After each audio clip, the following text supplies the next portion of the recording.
इसमें हम आपको पद जो सूरदास जी के लिखे हुए हैं इनके विषय में बताएंगे। इनका सूरदास जी का जीवन परिचय आपको बता चुके हैं। इसका पाठ का क्या सारांश है इस विषय में भी आपको हम बता चुके हैं। अब हम देखते हैं कि सबसे पहले यहाँ पर अर्थ के विषय में कि इनके पद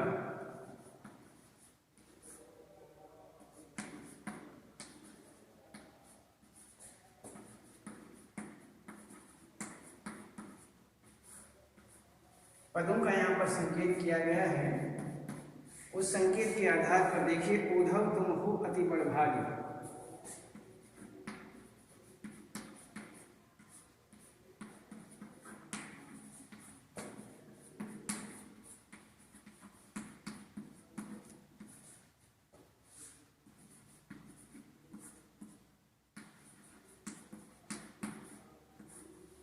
उद्धव तुम हो अति बड़भागी और गुर चाटी जो पागी।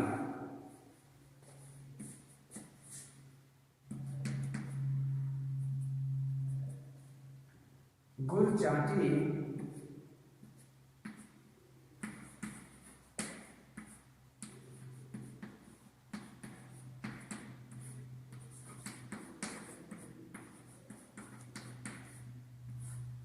गुर चाटी जो पागी।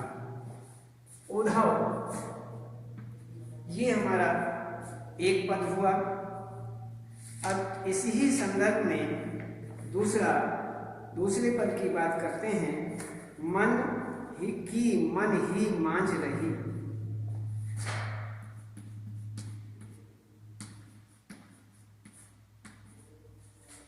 मन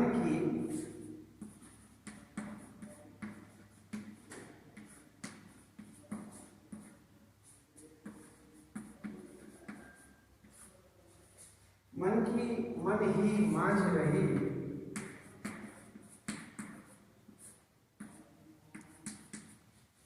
इसमें है मर्यादा न रही।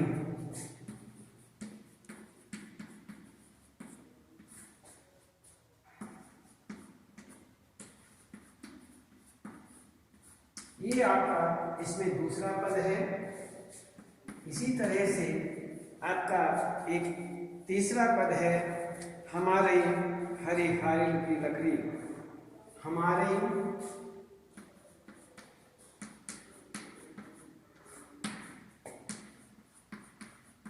हरे हारिल की लकड़ी।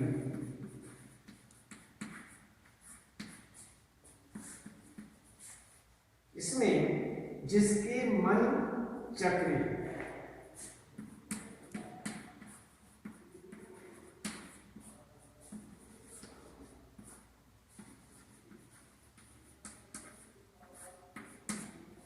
ये हुआ हमारा तीसरा। और यहाँ पर चौथा एक और है जो हरि हैं राजनीति पढ़ी आए।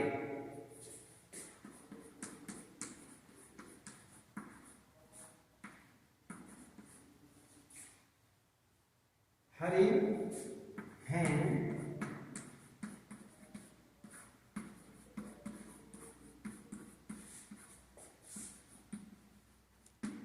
राजनीति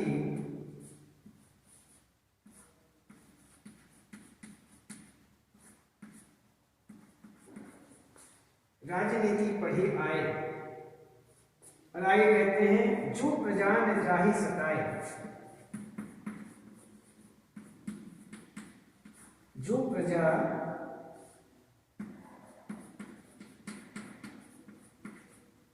न जाहि सताए। ये आपका चौथा पद हुआ। इसमें 4 पद दिए गए हैं। एक पद क्या है, उद्धव तुम हो अति बड़भागी, गुर चाटी ... गुर चाटी जो पागी, ये हुआ। दूसरा दिया है मन की मन ही मांझ रही, मर ज्यादा न लही। तीसरा इसमें दिया गया है हमारी हरिहारिन की लकड़ी, जिसकी मन चक्री।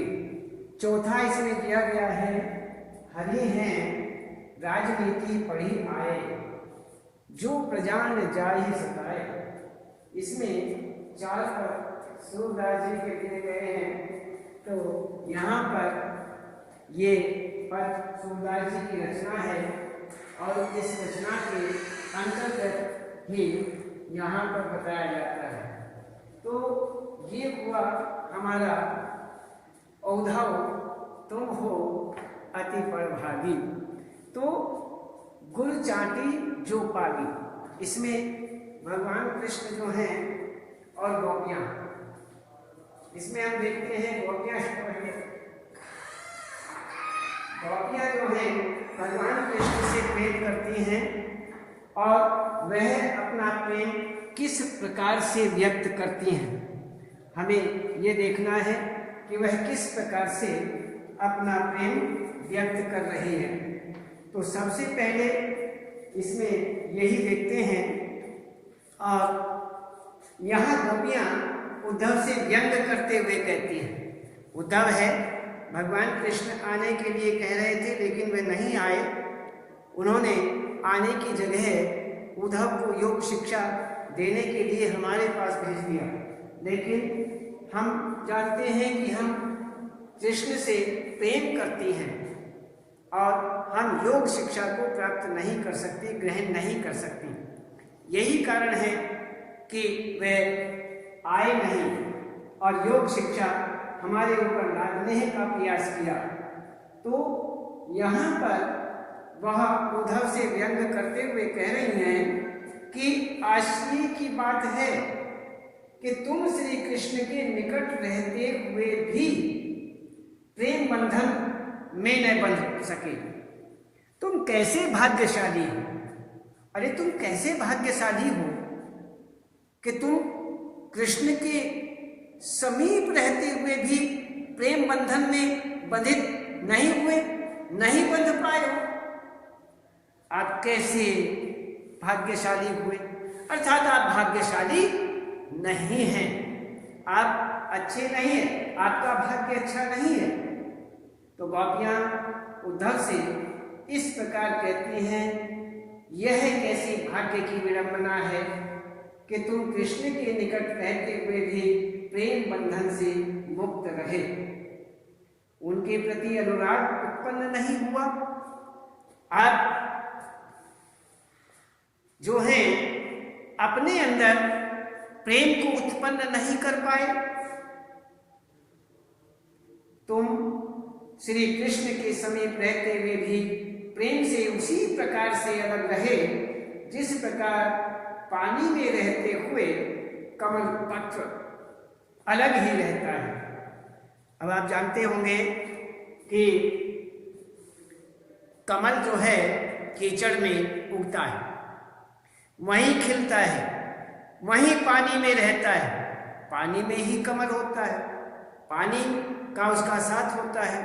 लेकिन कमल पत्र ऐसा होता है कि उस पर पानी की एक बूंद भी नहीं टिक पाती। इतना चिकनाहट उसका पत्ते पर होती है कि एक बूंद भी पानी की उस पत्ते पर नहीं टिकती है।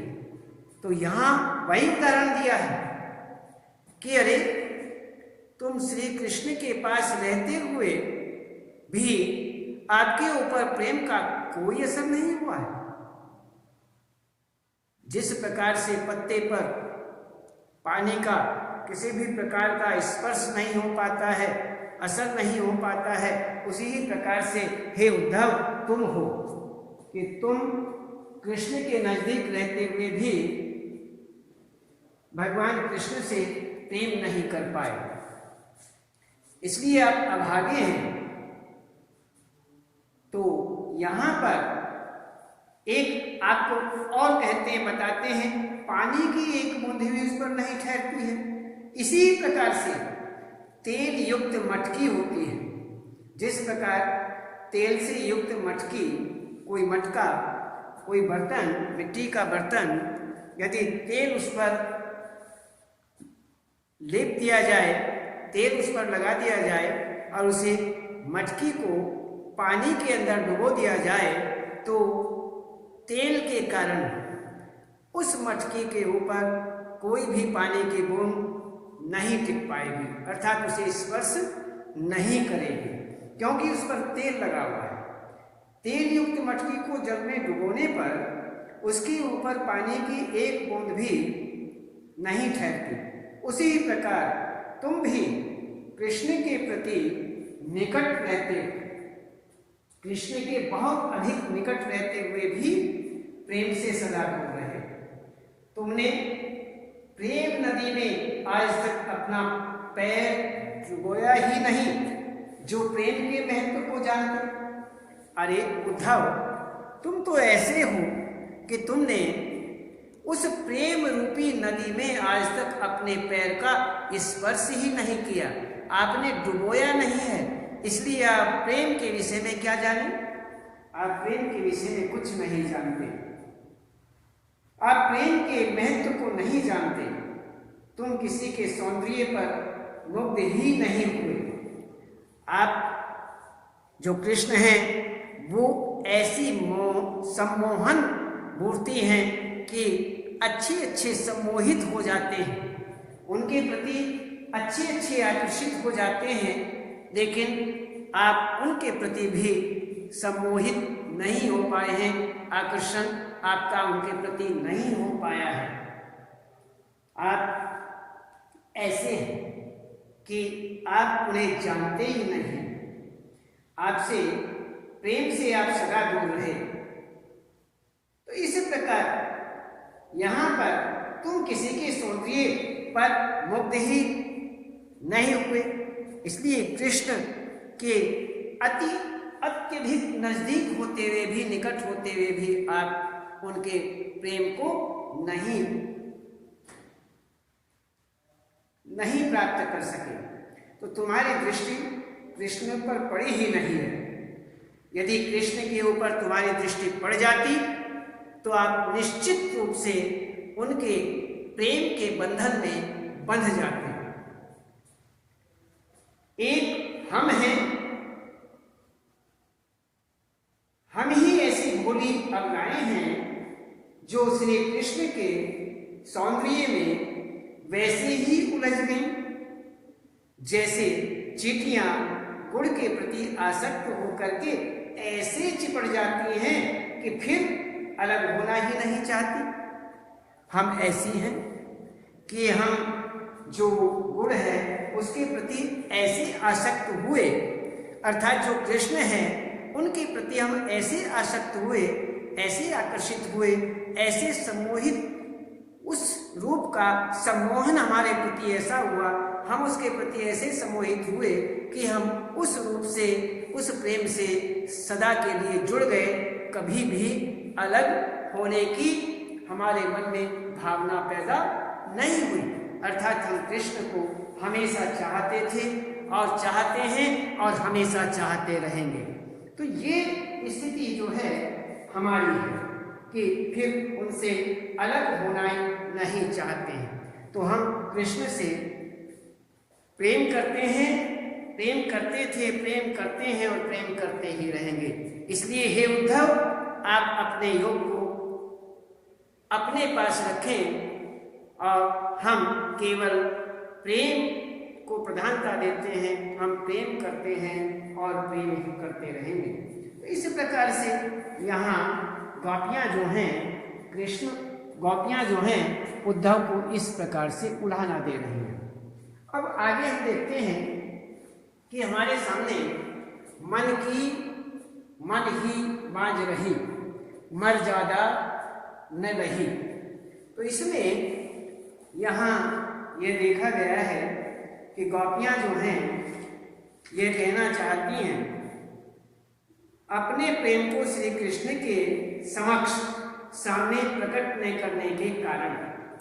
उन्होंने जो अपना प्रेम है वह कृष्ण के प्रति प्रकट नहीं किया, जबकि उन्हें यदि प्रेम था तो प्रकट करना चाहिए था, लेकिन संकोचवश मान लीजिए उन्होंने अपने प्रेम को यहाँ पर प्रकट नहीं किया और इस कारण से वो बहुत दुखी हैं, बहुत व्यथित हैं, बहुत व्याकुल हैं और व्याकुलता के कारण कहती हैं कि अभिलाषाएं मन की मन में ही दबकर रह गई हैं। जो हमारी मन की अभिलाषाएं थी, हमारे मन की जो इच्छाएं थीं, वह हम भगवान अर्थात कृष्ण के सामने प्रकट नहीं कर पाए, संकोचवश प्रकट नहीं कर पाए, इसलिए हम बहुत दुखी हैं और हमारी वो जो व्यथाएं हैं, हमारे मन की जो पीड़ाएं हैं, वह मन की इच्छाएं हैं, अभिलाषाएं हैं,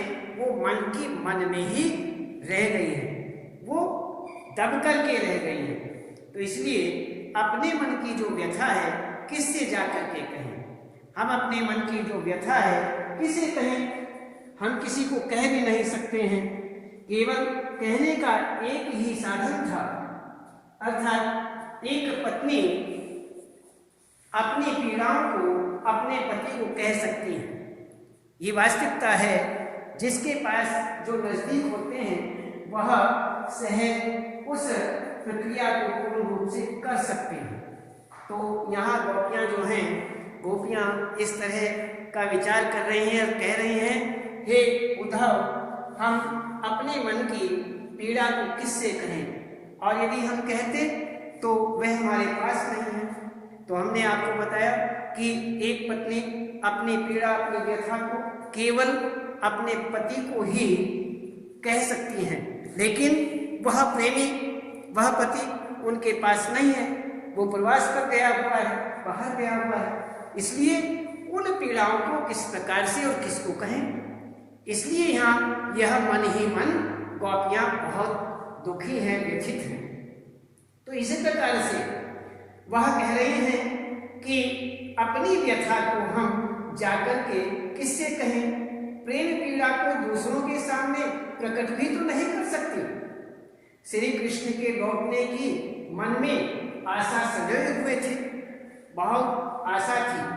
उनके आने की अवधि जो समय था, उस अवधि को अपने जीने का आधार बना करके तन और मन की जो व्यथा है, पीड़ा है, उसको सहन कर रही थी।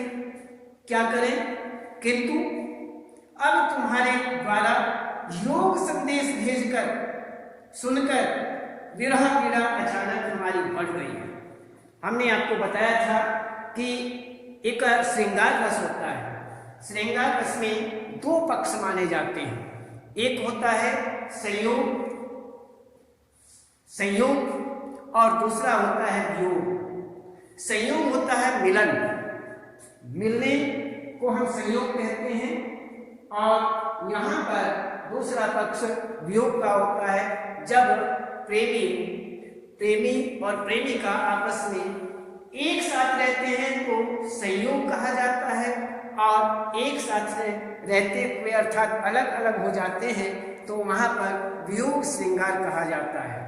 तो यहाँ पर जो स्थिति बनी हुई है वह वियोग श्रृंगार यहाँ पर है, वियोग श्रृंगार की स्थिति है।